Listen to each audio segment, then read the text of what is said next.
यदि हम सिंहासन के करीब होते हैं, कोई आसन के करीब या फिर कोई सत्ता के करीब होते हैं, अर्थात हमारे घर में, हमारे परिवार में ऐसे कोई जन है जो सिंहासन पर बैठे हो या फिर ऊंचे पद पर बैठे हो, तो जाने अनजाने में हमारे भीतर ऐसी एक लालच आ जाती है कि मुझे भी इस आसन पर बैठना है, उस आसन पर, उस पद पर बैठना है। और वहां पर पहुंचने के लिए रास्ता अगर साफ नजर नहीं आता है और जब मन भ्रष्ट हो जाता है तब रास्ता साफ करने की कोशिश करते हैं, और वो भी गलत तरीके से। हम इस संसार में जो कुछ भी देखते हैं वो सब सिंहासनों का, सत्ताओं का खेल होता है। हर कोई व्यक्ति चाहता है कि उच्च स्थान पर बैठे, लायक भी बैठते हैं, नालायक भी बैठते हैं, योग्य भी बैठते हैं, निकम्मे भी बैठते हैं, अच्छे भी बैठते हैं, बुरे भी बैठते हैं। सत्ता की लालच या फिर उसकी मोह बहुत बुरी चीज होती है। आसन पर बैठना, पदों पर बैठना और वहां से शासन करना, यह बहुत ही बुरी लालच होती है, बुरी मोह होती है, जिसके कारण से इंसान के अंदर की सारी अच्छाइयां खत्म हो जाती हैं। सिंहासन को हासिल करने के लिए लोग झूठ बोलते हैं, धोखा देते हैं, छल करते हैं, मारपीट करते हैं, यहाँ तक कि हिंसा करने के लिए भी लोग पीछे नहीं हटते हैं। कितने ही ऐसे लोग हमने इतिहास में देखा है और कितने ही लोग हम वर्तमान में देख रहे हैं, और आने वाले भविष्य में भी ऐसे बहुत सारे लोग हम देखते जाएंगे। जो चीज़ हमारी नहीं है, हमारी पहुंच से दूर है और हमारे योग्य नहीं है, उसे हासिल करना, उसके ऊपर मन को रखना, उसके ऊपर मोह को रखना, यह तो हमें नाश करने के लिए होता है, हमें बदनाम करने के लिए होता है, हमें बर्बाद करने के लिए होता है। जब हमें पूरी तरह से बदनाम कर दे, बर्बाद कर दे, सत्यानाश कर दे, तभी यह मोह एक भूत के समान हमें छोड़कर हमारे सिर के ऊपर से उतर जाता है। न्याय के ग्रंथ में हमने देखा है इस्राएल के ऊपर कोई ऐसा राजा नहीं है, परंतु इस्राएल में सबसे बलवान होता है, पराक्रमी होता है, शूरवीर होता है वही व्यक्ति अपने पराक्रम से विजय को दिलाते हुए, इस्राएलियों की रक्षा करते हुए, उनका न्यायी बनकर उनके ऊपर मुखिया के रूप में ठहरता है। हमने गिदोन को देखा है। गिदोन के पास सभी इस्राएली आकर कहते हैं, हमारे पर प्रभुता कर, न केवल तू वरन तेरे बेटे भी, न केवल तेरे बेटे वरन तेरे पोते भी हमारे पर राज्य करे। तब गिदोन ने इस्राएलियों से कहा था, ना तो मैं तुम पर प्रभुता करूंगा और ना ही मेरे बेटे, परंतु तुम पर तो प्रभुता परमेश्वर ही करेंगे।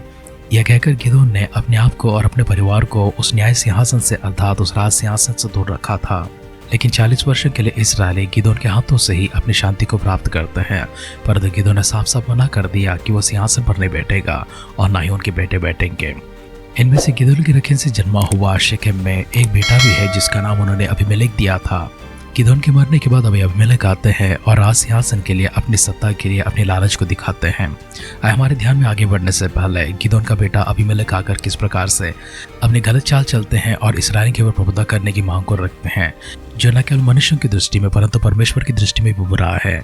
उसके पास जाकर हमारे ध्यान को आगे बढ़ाने से पहले हम सभी अपने अपने मनों को जांचेंगे, परखेंगे और परमेश्वर की ओर अपनी दृष्टि को लेकर जाएंगे। खुदा से मिलकर प्रार्थना करेंगे। परमेश्वर अगर अबीमेलेक के जैसा स्वभाव हमारा भी है, हमारा भी चरित्र प्रभु जी इस प्रकार से बिगड़ चुका है, हमारा भी मन परमेश्वर इस प्रकार से भ्रष्ट हो चुका है, हम भी किसी सत्ता के विषय में लालची हो चुके हैं, उसका मोह हम पर छा चुका है और हम उसके अधीन हो चुके हैं, तो परमेश्वर आज ही हमें दूर कर दीजिए, हमारी आंखों को खोल दीजिए ताकि परमेश्वर हम न्याय से चल सके। जो हमारा नहीं परमेश्वर से कभी हम पाने के लिए हम उसके करीब ना जाए परंतु उससे दूर ही रहे। आए हम सब मिलकर परमेश्वर के सानिध्य में जाकर इस प्रकार से अपने आप के लिए दुआ करते हैं ताकि परमेश्वर अपने अनुग्रह से हम सबों को बढ़े, अपनी अगुवाई से हम सबों को बढ़े, अपनी आत्मा की शक्ति से हम सबों को चलाते परमेश्वर सीधी राह पर, पवित्र राह पर, धर्मी राह पर, न्याय राह पर खड़ा करते हुए हम सबों को परमेश्वर अपनी इच्छा के अनुसार चलाने के लिए मिलकर दुआ करते हैं। आइए अपनी आंखों को बंद करेंगे, सिरों को झुकाएंगे, मिलकर प्रार्थना करेंगे। अबीमेलेक के जीवन में हमने कुकर्मों को देखा है। अबीमेलेक का मन प्रभु जी भ्रष्ट हो चुका है, स्वाद से भर चुका है, सत्ता के लालच में, उसकी मोह में कुछ भी करने के लिए सिद्ध हुआ है। परिचय के शब्दों परमेश्वर हमने आपकी ओर से प्रभु जी एक चेतावनी को सुना है और इसलिए प्रभु जी अपने आप को दीन और नम्र करते हुए, अपने आप को प्रभु जी सचेत करते हुए हम परमेश्वर हमारे सारे गुनाहों को, अपराधों को आपकी दृष्टि में लेकर आते हैं। अनजाने में प्रभु जी हमने जो कुछ भी किया हो प्रभु, उससे प्रभु हम जान तो नहीं पाते हैं, इसलिए परमेश्वर हमसे प्रार्थना करते हैं कि प्रभु आप हमें जांच परख के हमारे भीतर प्रभु जी ऐसे कोई गुण है, कोई ऐसा लक्षण है प्रभु जी जो बुरे हो चुके हैं, भ्रष्ट हो चुके हैं, उन सबों को परमेश्वर आप धोकर शुद्ध करने के लिए, हम सबों को पवित्र करने के लिए, स्वतंत्र आजाद करने के लिए दुआ करते हैं। पिता परमेश्वर कोई प्रकार की दोष हम में ना हो, अपराध हम में ना हो, बुराई हम में ना हो, कोई प्रकार के लालच हम में ना हो, मोह हमारे भीतर ना हो प्रभु जी, इसके लिए प्रार्थना करते हैं। पवित्र आत्मा का अभिषेक हम पर रखते हुए अपने शक्ति पिता हम सबों को हर प्रकार की बुराई से दूर रखने के लिए दुआ करते हैं। आपके सानिध्य में प्रभु जी सहमति देते हुए प्रार्थना प्रभु जी अपने सिरों को झुकाए और प्रभु आपके सारे भक्तगणों को, हमारे सारे परिजनों को आपकी नजरों में लेकर आते हैं। एक एक व्यक्ति के ऊपर परमेश्वर आपकी तंदुरुस्ती पर हाथ रखने के लिए, आपकी आशीषमान हाथ रखने के लिए प्रभु जी आपकी कृपा आप प्रभु जी उनकी ऊपर रखने के लिए प्रार्थना करते हैं। आपकी दया दृष्टि परमेश्वर हमेशा आपकी संतान के ऊपर प्रभु जी इसके लिए दुआ करते हैं।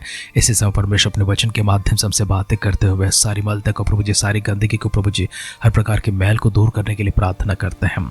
हमें धोकर प्रभु जी हमें शुद्ध कर दीजिए। आपकी पवित्र राह पर खड़ा करके प्रभु जी आगे बढ़ाने के लिए प्रभु जी हमसे बातें करते, अपनी महिमा को प्राप्त करने के लिए दुआ करते हुए प्रार्थना सुनकर परमेश्वर देते के लिए धन्यवाद करते हैं। हमारे उद्धारकर्ता और प्रभु यीशु मसीह के नाम से इस प्रार्थना को मांगते हैं, सुन और कबूल कर पिता। आमेन, आमेन, आमेन। आध्यात्मिक जीवन की दैनिक खुराक सुन रहे हमारे सारे प्रिय श्रोताओं को, परमेश्वर के प्रिय भक्त गणों को प्रभु यीशु मसीह के नाम में प्यार भरा जय मसीह की सुप्रभातम और शुभोदय कहते हुए हम सबका मनपसंद ध्यान के अंदर आध्यात्मिक जीवन की दैनिक खुराक में और इस नए दिन में आप सबका स्वागत करते हैं। हमारी अध्ययन न्याय का ग्रंथ 9 अध्याय में चल रही है और उसका पहला वचन से पढ़ते हुए हमारे ध्यान को आगे बढ़ाएंगे। यरूब्बाल का पुत्र अबीमेलेक का शेकेम को अपने मामाओं के पास जाकर उनसे और अपने नाना के सब घराने से यो कहने लगा, शेकेम के सब मनुष्यों से यह पूछो कि तुम्हारे लिए क्या भला है, क्या यह कि यरूब्बाल के 70 पुत्र तुम पर प्रभुता करें, व यह कि एक ही पुरुष तुम पर प्रभुता करे, और यह भी स्मरण रखो कि मैं तुम्हारा हाड़ और मांस हूँ। तब उसके मामाओं ने शेकेम के सब मनुष्यों में से ऐसी बातें कही और उन्होंने यह सोचकर कि अबीमेलेक तो हमारा भाई है, अपना मन उसके पीछे लगा दिया। तब उन्होंने बाल-बरीत के मंदिर में से 70 टुकड़े रुपये उसको दिए और उन्हें लगाकर अबीमेलेक ने नीच और लुच्चे जन रख लिए जो उसके पीछे हो लिए। तब उसने ओप्रा में अपने पिता के घर जाके अपने भाइयों को, जो यरूब्बाल के 70 पुत्र थे, एक ही पत्थर पर घात किया, परंतु यरूब्बाल का योता नाम लोहरा पुत्र छिपकर बच गया। तब शेकेम के सब मनुष्यों और बेतमेलक के सब लोगों ने इकट्ठे होकर शेकेम के खंभे से पास वाले बांज वृक्ष के पास अबीमेलेक को राजा बनाया।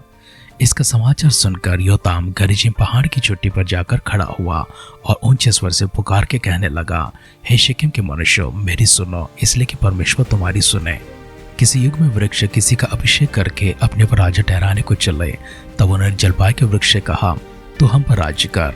तब जलपा के वृक्ष ने कहा, क्या मैं अपने इस चिन्हाट को छोड़कर, जिससे लोग परमेश्वर और मनुष्य दोनों का आदर मान करते हैं, क्या वृक्षों का अधिकारी होकर इधर उधर ढूलने को चुनो? तब वृक्षों ने अंजीर के वृक्ष से कहा, तू आकर हम पर राज्य कर। अंजीर के वृक्ष ने उनसे कहा, क्या हम अपने मीठेपन और अपने अच्छे अच्छे फलों को छोड़कर वृक्षों का अधिकारी होकर इधर उधर ढूलने को चलो? फिर वृक्षों ने दाखलता से कहा, तू आकर हम पर राज्य कर। दाखलता ने उनसे कहा, क्या मैं अपने नए मधु को छोड़, जिससे परमेश्वर और मनुष्य दोनों का आनंद होता है, वृक्षों का अधिकारी होकर क्या इधर उधर ढूलने को चलो? तब सब वृक्षों ने जड़बेरी से कहा, तू आकर हम पर राज्य कर। जड़बेरी ने उन वृक्षों से कहा, यदि तुम अपने पर राजा होने को मेरा अभिषेक सच्चाई से करते हो तो आकर मेरी चाह में शरण लो, और नहीं तो जड़बेरी से आग निकलेगी, जिससे लबानोन के देवदारू भी भस्म हो जाएंगे। इसलिए अब यदि तुमने सच्चाई और खराई से अबीमेलेक को राजा बनाया है और यरूब्बाल और उसकी घराने से भलाई की और उसके काम के योग्य बर्ताव किया हो तो भला। मेरा पिता तो तुम्हारे निमित्त लड़ा और अपने प्राण पर खेलकर तुमको विद्यानी के हाथ से छुड़ाया, परंतु तुमने आज मेरे पिता के घराने के विरुद्ध उठकर बलवा किया और उसके 70 पुत्र एक ही पत्थर पर घात किए, और उसके लौंडे के पुत्र अबीमेलेक को इसलिए शेकेम के मनुष्यों के ऊपर राजा बनाया है कि वो तुम्हारा भाई है। इसलिए यदि तुम लोगों ने आज के दिन यरूब्बाल और उसके घराने से सच्चाई और खराई से बर्ताव किया हो तो अबीमेलेक के कारण आनंद करो और वह भी तुम्हारे कारण आनंद करे, और नहीं तो अबीमेलेक से ऐसी आग निकले जिससे शेकेम के मनुष्य और बेतमिल्लो भस्म हो जाए। शेकेम के मनुष्य और बेतमिल्लो से ऐसी आग निकले जिससे अबीमेलेक भस्म हो जाए। तब योताम वहां से भागा और अपने भाई अबीमेलेक के डर के मारे बेर को जाकर वहां रहने लगा, और अबीमेलेक इस्राएल के ऊपर 3 वर्ष हाकिम रहा। न्यायों के ग्रंथ 9 अध्याय का पहला वचन से लेकर 31वां वचन तक हमने पढ़कर सुना है, जिसमें हम अबीमेलेक को देखते हैं। यह अबीमेलेक कोई और नहीं है, शेकेम में गिदोल की करकिल हुआ करती थी और उससे जन्मा हुआ बेटा है अबीमेलेक। अबीमेलेक को राज सिंहासन पर बैठने का एक मोह चढ़ चुका था, इसलिए वह जाकर अपने मामाओं से कहता है, क्या मुझे राजा नहीं बनना है? तो मामा सब लोग सिद्ध हो जाते हैं, और उन लोगों ने अपने मंदिर में से निकालकर 70 ऐसे रुपये के टुकड़े दिए थे। इसलिए अबीमेलेक ने नीच और लुच्चे लोगों को खरीदकर उसके पीछे चलने के लिए रख लिया था। तब वो ओप्रा में अपने पिता के घर पर जाता है और जाकर यरूब्बाल के जितने भी बेटे हैं, अर्थात 70 बेटे हैं, उन सबों को एक ही पत्थर के ऊपर घात करता है। लेकिन उनमें से जो लोहरा पुत्र है, जिसका नाम योताम है, वो बचकर भाग जाता है। योताम ने अपनी आंखों के सामने अपने सारे भाइयों को मरता हुआ देखा है, और इन सबों का हत्या करने वाला कोई नहीं है, इनका अपना सौतेला भाई है। अबीमेलेक अपने आप को सिंहासन पर बिठाना चाहता है, राजगद्दी पर बिठाना चाहता है, और इसी बात को उसने अपने मामा के मुंह से सारे शेकेम में घोषणा करवा दिया था। शेकेम के सब निवासी इस बात पर सहमत हो गए हैं, क्योंकि ये भी तो गिदोन का पुत्र है और उनका अपना भाई ही तो है, तो सब लोग सहमत हो जाते हैं। गिदोन का सबसे छोटा बेटा योताम जब बचकर भाग निकला था, वो थोड़े समय के बाद बाहर आता है और गरिजिम्ना पहाड़ के ऊपर खड़े होकर वहां से घोषणा करने लगता है। देखो, कभी एक ऐसा समय था जब वृक्षा ने सोचा कि हम सब अभिषेक करते हुए हमारे पर किसी को राजा बनाएंगे।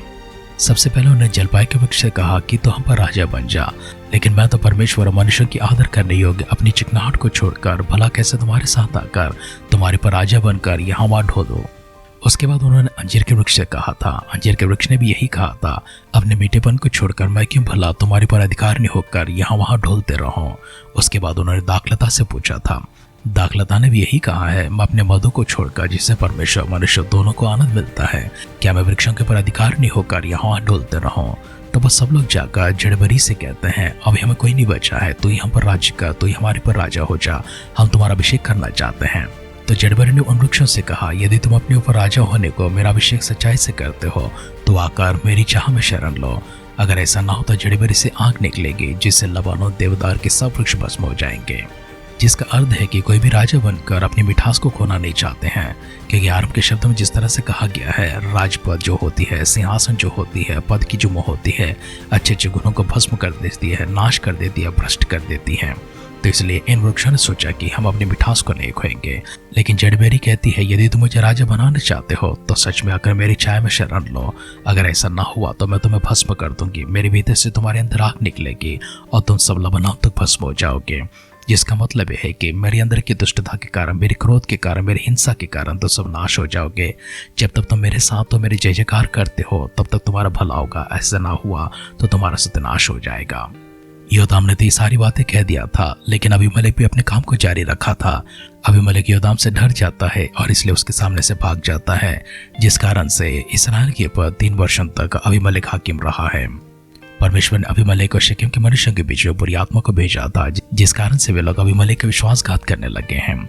अबीमेलेक का विश्वासघात कैसा होता है, किस प्रकार से अबीमेलेक हराया जाता है, किस प्रकार दुष्टता इस्राएल से दूर हो जाती है और इस्राएल फिर से स्वतंत्र होते हैं, इन सारी बातों का विवरण हम कल के ध्यान में देखेंगे। लेकिन आज के ध्यान को हम लोग इस प्रकार से समाप्त करते हैं। किसी भी चीज का लालच, किसी भी चीज का मोह अच्छी बात नहीं है, वो अच्छे अच्छों को बर्बाद कर देती है। सिंहासन की लालच में अबीमेलेक ने अपने 69 भाइयों को मार डाला है, अपनी तलवार से उन सबों को एक ही जगह पर घात किया है। लेकिन बुराई करने वाला अबीमेलेक काफी समय तक सिंहासन पर नहीं बैठ पाया। केवल 3 वर्ष वह इस्राएल के ऊपर हाकिम रहा है, उनके ऊपर प्रभुता किया है।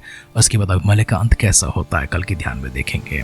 आइए मिलकर दुआ करते हैं परमेश्वर से, ताकि परमेश्वर अबीमेलेक के जैसे दुष्टता हम में से किसी के अंदर ना आए और ऐसे क्रूर घातक काम हम में से कोई कभी ना करे, ऐसे सोच भी हमारे भीतर कभी पैदा ना हो। इसलिए परमेश्वर के हाथों में अपने आप का समर्पण करते हैं। हम सब मिलकर एक साफ मन के लिए, शुद्ध मन के लिए, पवित्र मन के लिए खुदा से मिलकर प्रार्थना करेंगे। धन्यवाद करते परमेश्वर, अबीमेलेक के जीवन से आपने हमसे बातें की हैं। उनके अंदर की प्रभु जी कोई भी प्रकार के बुरे गुण प्रभु हमारे भीतर अगर दिखाई पड़ते हैं, उन्हें परमेश्वर अभी इसी समय जांच कर परख कर प्रभु जी पूरी तरह से दूर करने के लिए दुआ करते हैं। परमेश्वर हमारे भीतर ऐसे कोई गुण ना हो, ऐसे कोई लक्षण ना हो जो खुदा आपको ठेस पहुंचाती हो, जो परमेश्वर आपके मन को खेदित करती हो और आपकी इच्छा के विरोध में हो।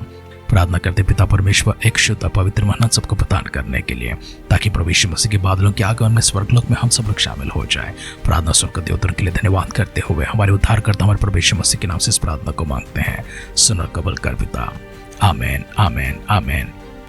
आध्यात्मिक जीवन की दैनिक खुराक हर रोज की तरह ही एक नए वचन को लेकर, नई सामत को लेकर, नए अभिषेक को लेकर आपके घर पर आपके उठने से पहले ही आपके द्वार पर दस्तक देगी। इन वचनों के माध्यम से आप ढेरों आशीष प्राप्त कर रहे हैं, हम विश्वास करते हैं और आपके लिए परमेश्वर का शुक्र अदा भी करते हैं। हमारी निरंतर दुआएं आपके विषय में कि आप स्वर्गलोक में प्रवेश करें। हमारी निरंतर दुआ इस प्रकार से कि आप स्वर्ग जैसी जीवन धरती के ऊपर प्राप्त करें। प्रभु यीशु मसीह के बादलों के आगमन के लिए हम आपको सिद्ध करते रहते हैं। आप सिद्ध होते रहे, परमेश्वर के आशीर्वादों को, उनके पाकियों को प्राप्त करते रहे। हमारी इसी दुआ कामना के साथ आज के ध्यान को समाप्त करते हैं। आप सुनते रहिए, सुनाते रहिए आध्यात्मिक जीवन की दैनिक खुराक। कल फिर मिलेंगे। अपना ख्याल रखिए, अपनों का ख्याल रखिए, दूसरों का भी ख्याल रखिए। God bless you.